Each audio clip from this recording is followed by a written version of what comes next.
Je suis heureuse d'être de nouveau ici parmi vous.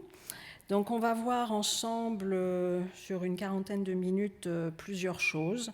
Pourquoi j'ai voulu parler effectivement de soigner la démocratie et surtout ce qu'on va essayer de voir ensemble, c'est comment, jusqu'où on peut utiliser la métaphore de la santé pour comprendre les maux qui traversent l'état de droit et comprendre également cette dynamique qui relie la santé psychique d'un individu et la santé plus collective d'un corps, et à savoir celui de la démocratie. Et en fait, ma réflexion, elle part depuis déjà maintenant pas mal de temps. Vous avez cette réflexion dans La fin du courage, dans Les pathologies de la démocratie. Je cite mes livres, pardonnez-moi. Les irremplaçables, donc c'est un vieux, c'est un vieux chemin qui est le mien maintenant depuis une vingtaine d'années. Mais dernièrement, j'ai repris ce texte de Freud et qui a été très très souvent commenté. C'est un texte de 1937 qui s'appelle L'analyse avec fin et l'analyse sans fin, qui rappelle d'ailleurs la difficulté de clore une analyse et même peut-être l'impossibilité, ou peut-être ce n'est pas souhaitable de terminer son analyse. Et dans ce texte, Freud va poser 3 métiers impossibles. 3 métiers impossibles. Il semble presque, je le cite, cependant, qu'analyser souvent soit le 3e de ces métiers impossibles dans lesquels on peut d'emblée être sûr d'un succès insuffisant. Les 2 autres, connus depuis beaucoup plus longtemps, sont éduquer et gouverner. Et donc, je suis partie de cette réflexion en ouvrant le terme d'analyser et plutôt en parlant de soigner. Soigner, éduquer, gouverner, 3 métiers impossibles, 3 métiers à relier peut-être davantage ensemble. Et l'hypothèse que je vous soumets aujourd'hui, c'est de dire, mais voilà, est-ce qu'il ne faut pas dialectiser davantage ces 3 termes, et est-ce que soigner et éduquer sont peut-être tout simplement ce qui vient constituer les conditions de possibilité du 3e, à savoir gouverner. Et je suis un théoricien résolument de ce qu'on appelle la théorie du gouvernement limité. Et l'enjeu, c'est de produire un geste de gouvernement lié au moindre mal et de faire en sorte qu'il soit le plus efficace. Et c'est vrai que pour que ce geste de gouvernement soit le plus efficace, mon travail consiste plutôt à interroger l'amont de ce geste de gouvernement. Et cet amont, il est constitué essentiellement par 2 grands actes que sont le soin, le fait de soigner, et le fait d'éduquer. Donc on va aller là-dessus. D'abord, se rappeler la définition de la santé chez Canguilhem. Canguilhem, c'est l'auteur que vous connaissez, qui a écrit sa thèse portée sur le normal et le pathologique. On est à la fin des années 40. Et puis c'est un texte qui a été véritablement, qui a inspiré tous les philosophes du soin, mais pas seulement. Là, ce qui est intéressant sur cette métaphore possible de l'état de droit grâce à la définition de la santé par Canguilhem, c'est précisément tout simplement que Canguilhem va rappeler que qu'est-ce que la santé ? La santé, c'est absolument pas une version absolutiste, vous le savez, du corps. C'est tout simplement tomber malade et s'en relever. C'est ça la santé. La santé, c'est la capacité que nous avons de traverser des vicissitudes, de traverser des vulnérabilités et de faire en sorte, grâce à notre santé, de faire en sorte que ces vulnérabilités soient les moins irréversibles possibles.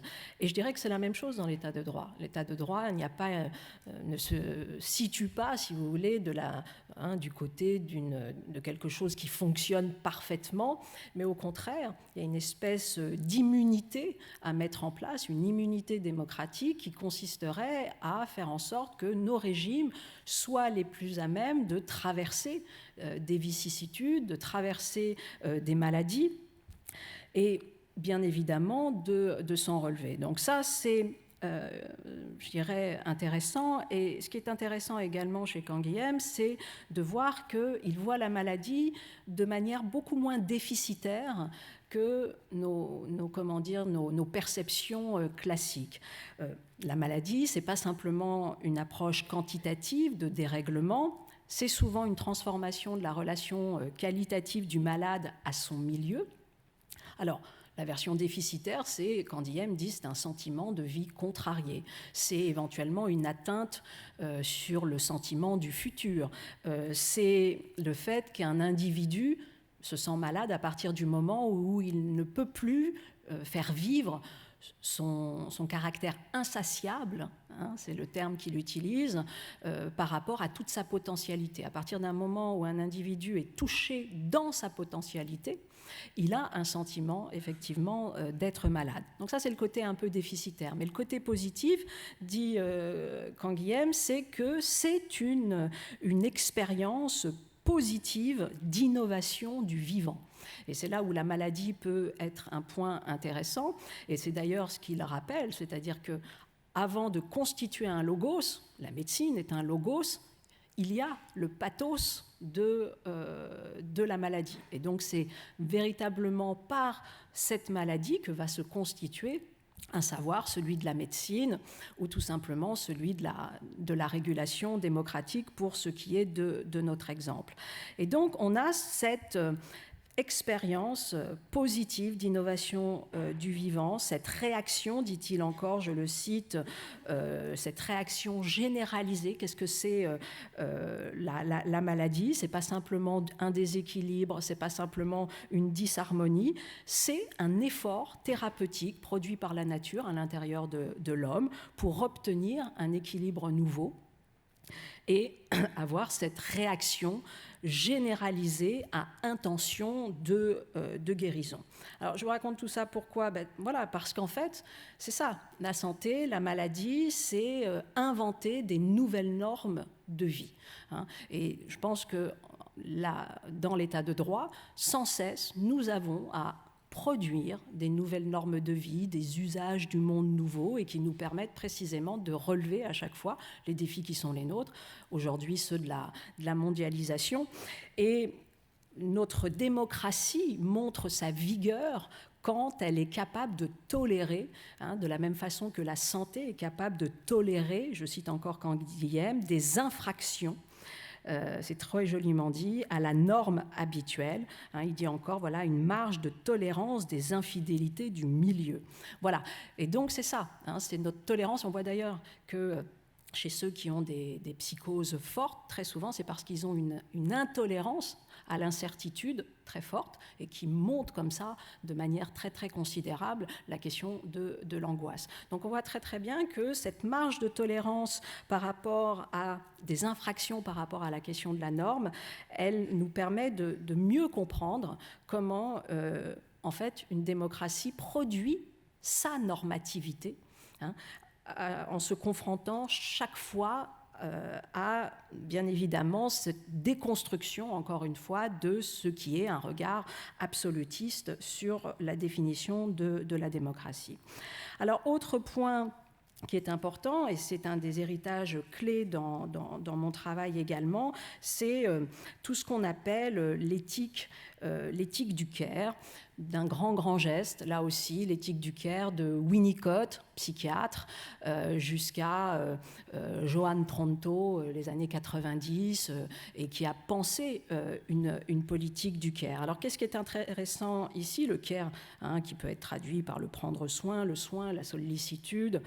Chez Winnicott, c'est, je dirais, de montrer à quel point nos santé, notamment la santé psychique d'un individu, ce qui va lui permettre de produire une individuation. Et pourquoi nous nous intéressons à cette question? Parce que précisément cet individu, en tout cas c'est la thèse qui est la mienne, cet individu qui a constitué une individuation et une santé psychique forte, sera à même selon moi, de protéger davantage la durabilité de l'état de droit. Donc à la différence de certains qui, sans cesse, et d'ailleurs ils n'ont pas totalement tort, sans cesse considèrent que l'individualisme met en danger la démocratie, ce qui est vrai. Moi, mon travail, c'est de rappeler que l'individualisme, ce n'est pas du tout la seule manière de voir l'individu. Il y a une notion qui s'appelle l'individuation, on y reviendra, et cette individuation, en fait, est un processus qui vient lutter contre toutes les dynamiques de réification qui sont celles du monde d'aujourd'hui. La réification, c'est quoi? C'est la chosification que vous pouvez expérimenter, que nous expérimentons tous dans le monde du travail, par exemple, mais pas simplement, sur la rationalisation économique. Sur aujourd'hui, un des points importants, c'est la crise des urgences. Un des premiers points, pourquoi les urgences, je fais une petite digression, pourquoi les urgences sont tellement importantes dans notre système? Parce que c'est bien évidemment un pilier de la santé publique, ça c'est un premier point, mais ce qu'on comprend, soigner la démocratie, c'est un pilier de la confiance institutionnelle. C'est un des grands bastions du maintien de la confiance dans l'institution État de droit. Et bien évidemment, quel est le mal qui s'abat sur les urgences? C'est des processus de réification, de la rationalisation économique, de la finalité managériale des saisies, de la gestion des saisies précisément de la finalité du soin, etc., etc. Donc, de Winnicott à Tronto, Winnicott, grand psychiatre, qui pose qu'est-ce qui fait un individu, qu'est-ce qui permet qu'un individu à un moment donné se sent capacitaire, c'est-à-dire va produire un système agent petit à petit, va pouvoir grandir. C'est ce qu'il appelle le holding, le handling, c'est ce geste, c'est ce soutien du monde. Et dans un texte de 1957, la préoccupation primordiale de la mère maternelle, il vient donner ce geste plutôt aux femmes. Moi, j'ai essayé d'en faire un geste bien plus extensif et de dire, mais non, il n'y a pas de naturalisation, il n'y a pas de féminisation de ce geste. Ce geste, en fait, c'est la base du monde. Il n'y a absolument pas... Le monde n'est pas habitable directement, il est habitable, et notamment aussi la démocratie, il est habitable parce que nous produisons un soin. Et ce soin, c'est mille et une façons de penser ce soin. Et ce qui est intéressant chez Winnicott, c'est la définition très extensive qu'il donne de ce soin. Alors, il y a ce geste, effectivement, mais il a une formule encore plus jolie. Il parle d'élaboration imaginative de la mère. Et l'élaboration imaginative de la mère, vous oubliez la mère, vous oubliez même les parents. Voilà, comment nos institutions aujourd'hui peuvent produire de l'élaboration imaginative pour précisément faire en sorte que nous soyons aptes à d'abord construire nos sujets et surtout à faire en sorte que ces sujets, dans un mouvement assez différent de l'histoire des masses qui nous a constitués, nous les démocraties, dans un nouveau moment, comment ces sujets viennent participer d'une conception de l'intérêt général dont l'État n'a plus le monopole. Ça ne veut pas dire que l'État n'est pas là, mais ça veut dire que l'État se place à un autre endroit pour permettre à des singularités ici présentes de dire, je participe, je suis responsable de la construction aussi de l'État de droit et je le fais comment? Par cette élaboration imaginative qui va produire de la solidarité, etc., etc. Sachant que nous avons vécu ces dernières années un grand moment de dissociation un peu fou, et d'ailleurs qui produit de la psychose, qui produit du burn-out, qui produit des maladies chroniques et autres. Nous avons vécu une très grande dissociation entre l'état de droit et l'état social, comme si l'un pouvait fonctionner sans l'autre. Je crois que nous sommes revenus de cette illusion-là. La démocratie n'est pas que procédurale, elle n'est pas que dans cette institution de défense des principes, ça c'est absolument essentiel, mais elle est tous les jours dans des actes très concrets qui sont rendus invisibles. C'est ce que nous enseigne également Joan Tronto, c'est que nous produisons de l'invisibilisation des uns et des autres, des caregivers, de tous ceux qui aident à faire que ce monde tient. Et voilà la belle définition et qui me paraît être tout à fait importante pour comprendre, encore une fois, la vaillance et l'exigence normative de l'état de droit, qui est une exigence normative consciente de la vulnérabilité des êtres et qui ne vient pas stigmatiser cette vulnérabilité, qui ne vient pas non plus la rendre plus ontologique encore que ce qu'elle n'est déjà, hein, donc il n'y a pas de délire, entre guillemets, sur la vulnérabilité, mais qui ne rentre pas dans un déni de la vulnérabilité, car tout clinicien sait très bien que le déni de la vulnérabilité produit des catastrophes. Et que quand on veut affronter précisément et qu'on ne veut pas produire des assignations à résidence des uns et des autres dans la vulnérabilité, il faut précisément ne pas nier ces vulnérabilités pour trouver les outils à la fois individuels et collectifs qui peuvent aider à dépasser, à sublimer, à traverser ces vulnérabilités et dès lors à densifier d'une certaine manière l'autonomie qui est la nôtre. Alors je cite Tronto. Cette définition, c'est celle du soin.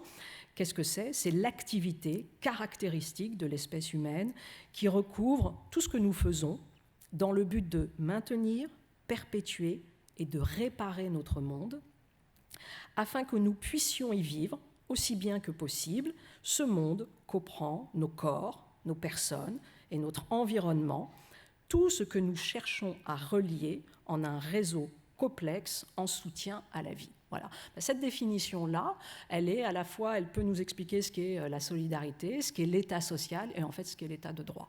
Ce que tous les jours nous essayons de fabriquer, c'est ça, c'est véritablement trouver ces activités qui nous permettent de maintenir, de perpétuer, de réparer notre monde. Vous savez qu'en plus, l'état de droit par rapport à d'autres régimes, autoritaires, pour ne pas les nommer, l'état de droit est celui qui assume sa responsabilité. Hein. Il n'y a pas d'impunité de l'état de droit, on est responsable de l'histoire, même quand ce n'est pas la sienne. Donc c'est pour ça qu'on a tous ces process de réparation, de compensation, d'indemnisation des victimes de l'histoire. Ça constitue véritablement le geste de l'état de droit et qui n'est jamais simple, tant l'histoire des États a été, meurtrière, mais précisément. Hein, donc on voit aussi que le soin est l'activité politique première de l'état de droit. Donc c'est à la fois ce qui soutient l'état de droit et c'est à la fois ce qui est le résultat de l'état de droit. Hein, c'est ça qui est absolument un enjeu.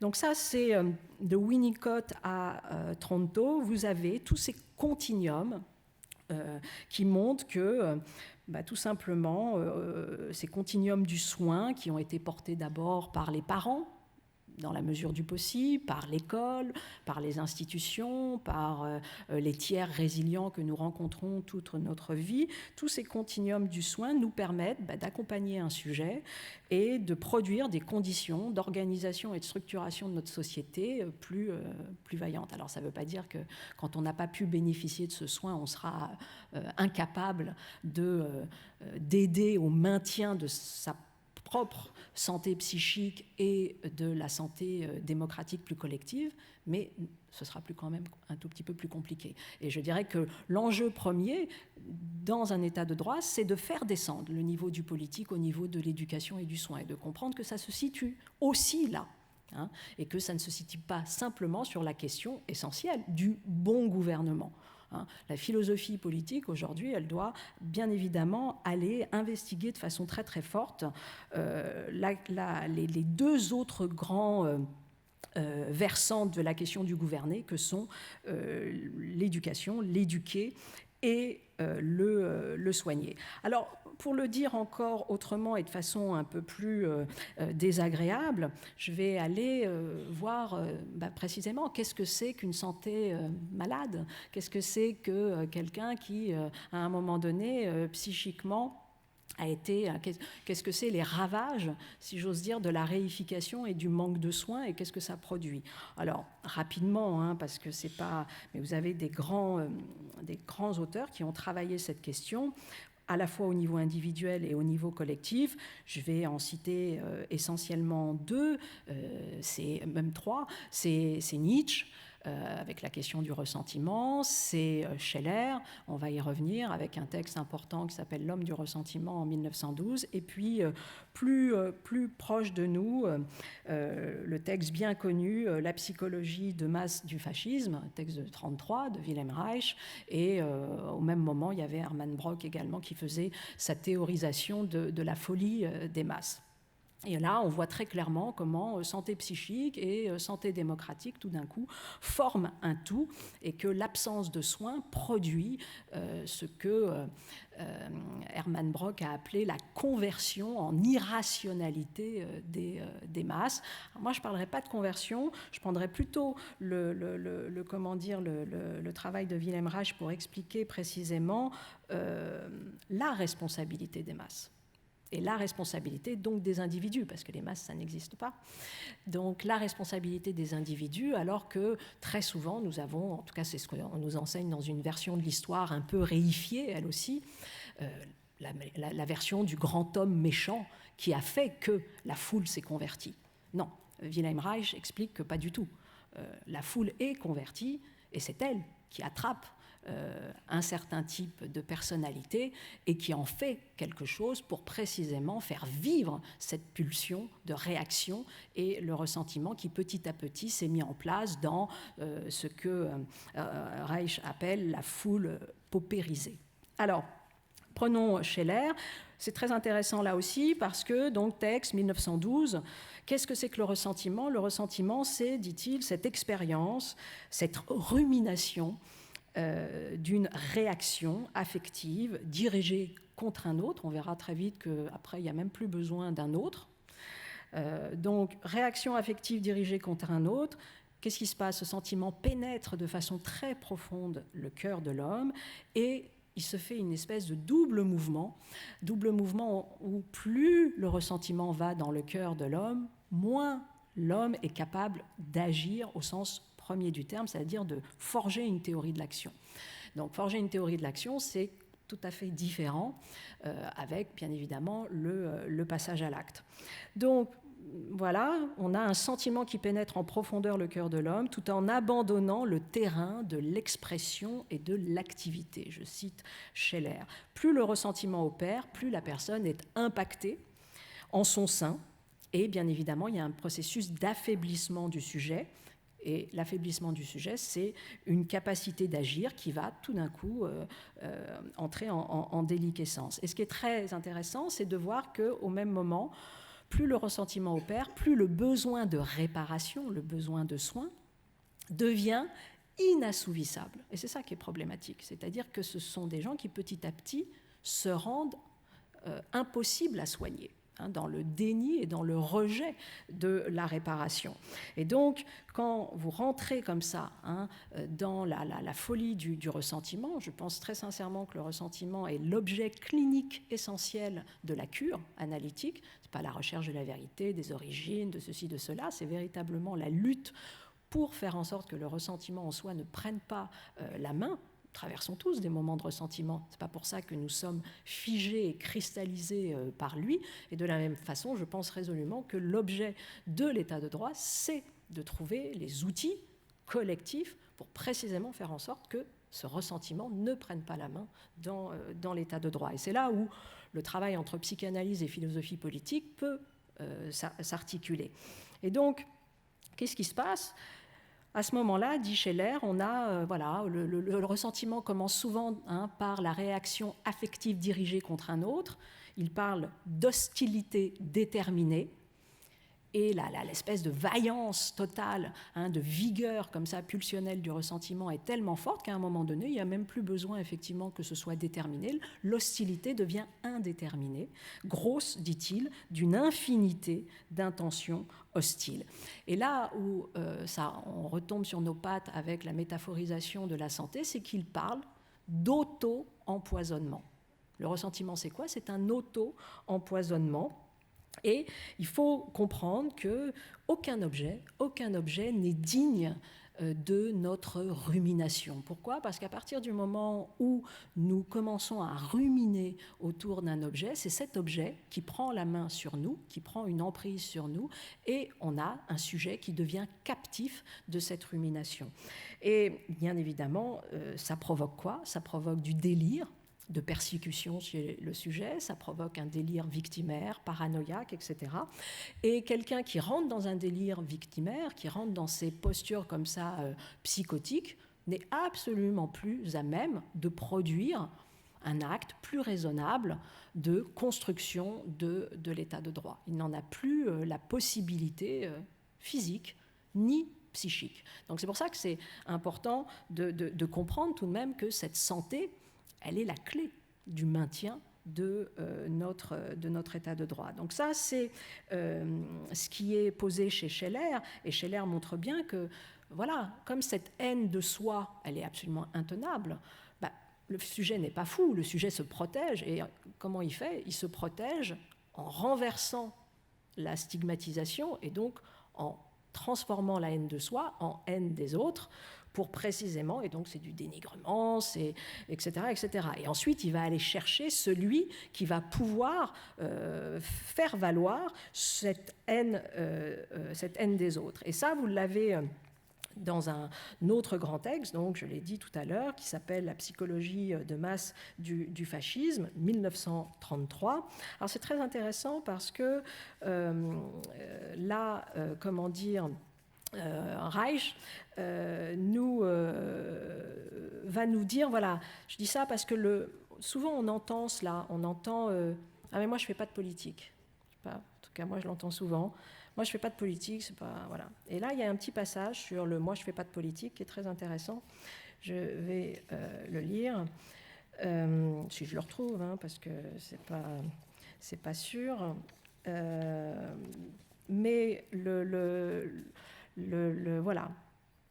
Plus l'homme nivelé dans la masse est apolitique, plus il est accessible à l'idéologie de la réaction politique.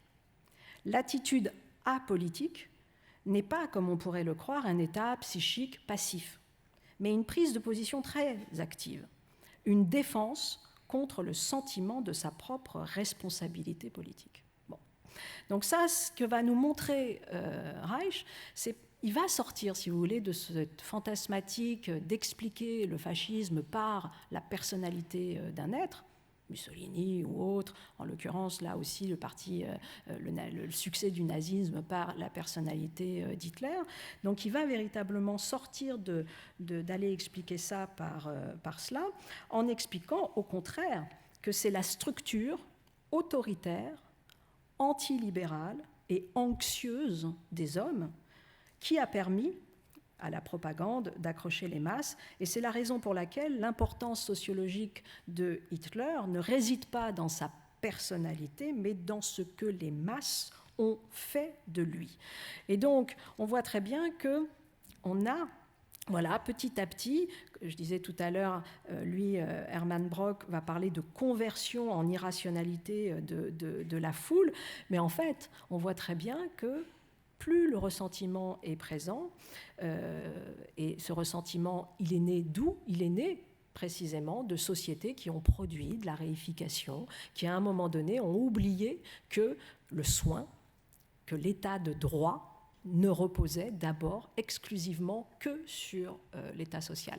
Et ce qui est compliqué pour nous, si j'ose dire, parce que c'est paradoxal, vu que l'état social est arrivé après l'état de droit dans notre histoire, ce qui est logique, et en fait, il est certes arrivé après, mais très très vite, il devient la matrice du respect et de la volonté de continuer de désirer l'état de droit.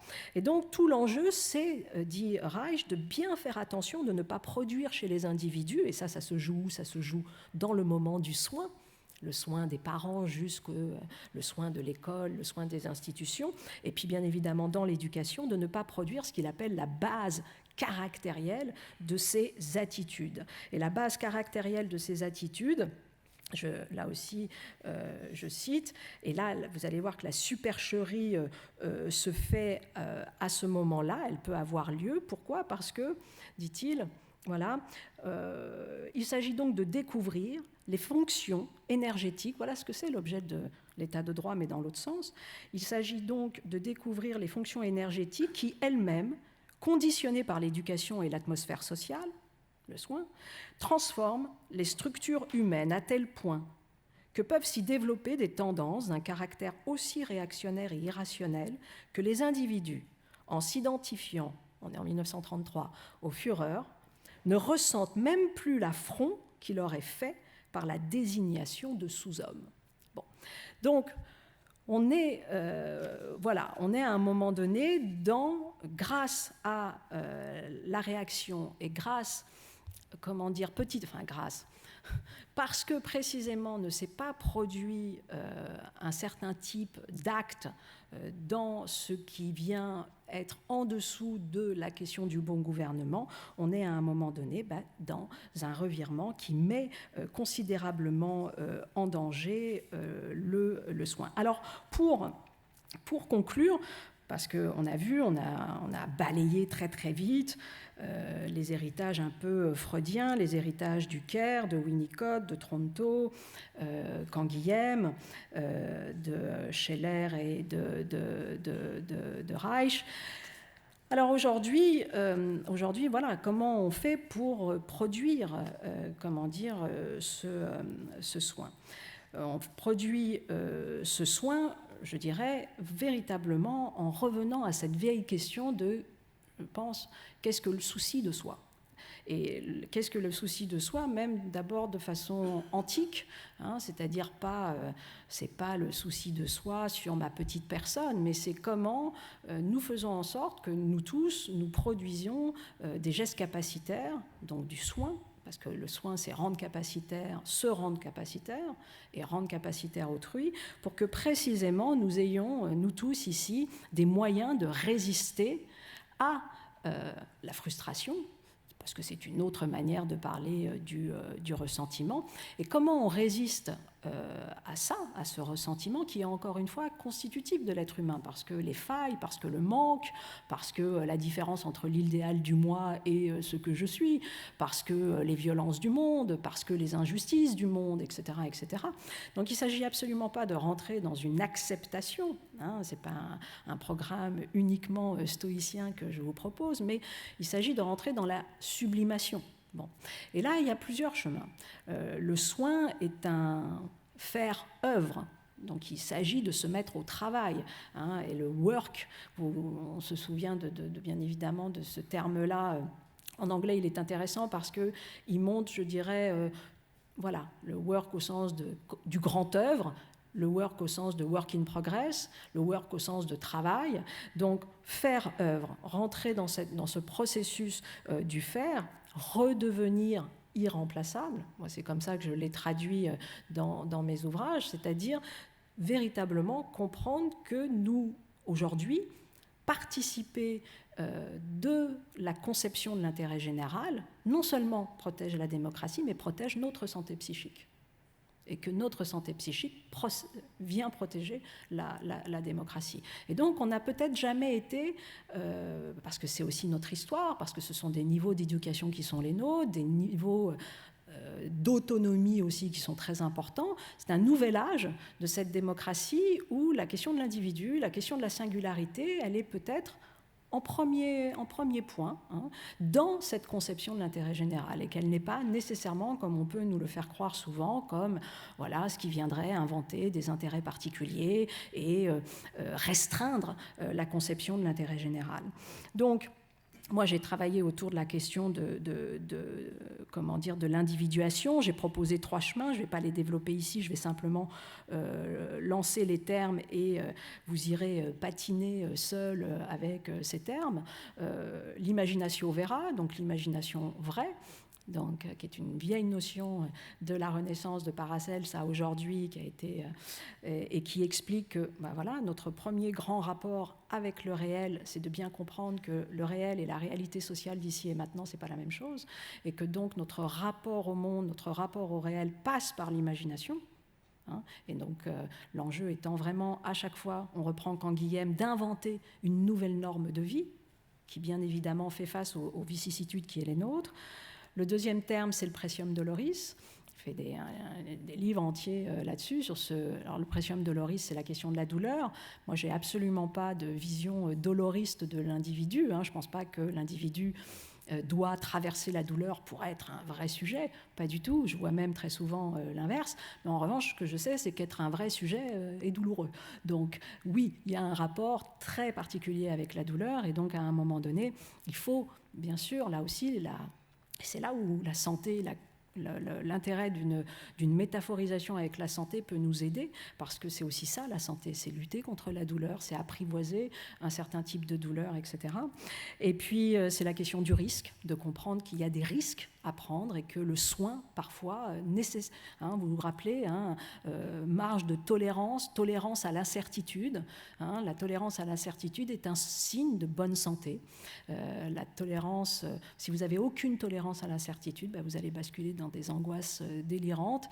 Et donc ça aussi, la question du risque, où est-ce que nous plaçons la question du risque, à la fois dans nos vies et aussi dans notre société, nous protège d'une certaine manière. Et puis un dernier point, qui est la vis comica, la force comique, et qui nous permet, je dirais, quand tout semble boucher, de produire un espace-temps, une manière d'exister, alors que précisément, ça sent le roussi. Bref.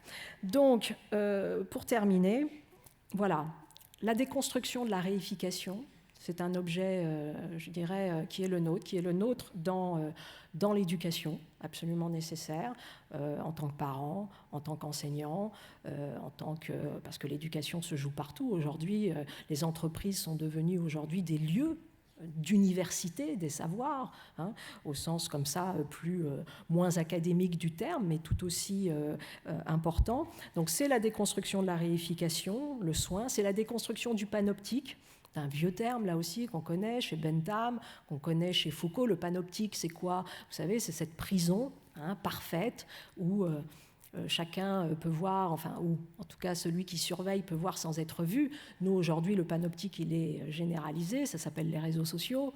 Et donc, on est chacun sous l'œil. Moi, j'avais parlé dans Les Irremplaçables du nom des pairs, P-A-I-R-S, qui était venu remplacer de manière tout aussi catastrophique le nom du père, et qui vient produire, je dirais, une chape assez lourde, d'autant qu'elle est infinie, elle est quand même démultipliée. Donc ça aussi, notre travail de déconstruction du panoptique, voilà, le soin, c'est aussi ça, c'est certainement porter attention aux autres, mais c'est certainement pas produire un œil de la toute-puissance sur les autres. C'est bien évidemment mettre en place tout ce que Axel Honneth a pu appeler l'éthique de la reconnaissance. Donc voilà, c'est comment nous apprenons plusieurs, j'ai souvent parlé du courage comme outil de protection, comme outil de régulation démocratique et comme outil de protection du sujet. Nous sommes les premiers gardiens, si j'ose dire, de la déconstruction des systèmes pervers dans lesquels nous sommes à l'heure d'aujourd'hui et qui produisent des épuisements forts, comme dit mon camarade Pascal Chabot, des burn-out généralisés. Donc voilà, donc ça c'est ce soin. Voilà, vous dire simplement aujourd'hui à quel point il est à la fois constitutif du sujet, de la personne et bien évidemment de l'état de droit. Voilà, je vous remercie.